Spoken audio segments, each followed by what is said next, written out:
उधर पाकपतन में पुलिस ने मुजाहिरीन और दंगा फसाद करने वालों से निमटने का तरीका ढूंढ निकाला। तुर्की से तरबियत याफ्ता इंसदादे हंगामा आराई फोर्स मैदान में उतार दी गई है। तफसीलात जानते हैं महमूद अहमद की इस रिपोर्ट में।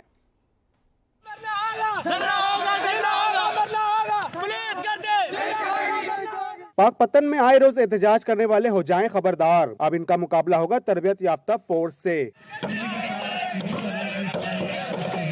अब निजी और सरकारी इमलाक को नुकसान पहुंचाने और दंगा फसाद करने की हरगिज इजाजत ना होगी। ऐसा करने वालों को इंसदाद हंगामा आराई फोर्स सबक सिखाएगी।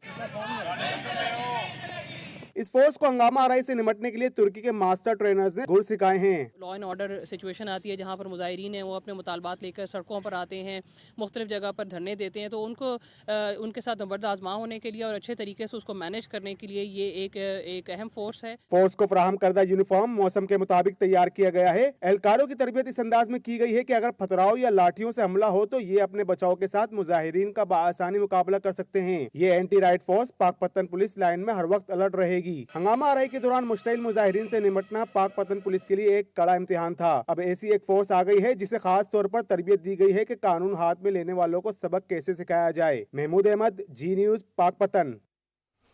दूसरी तरफ सक्खर में मुबैना पुलिस मुकाबले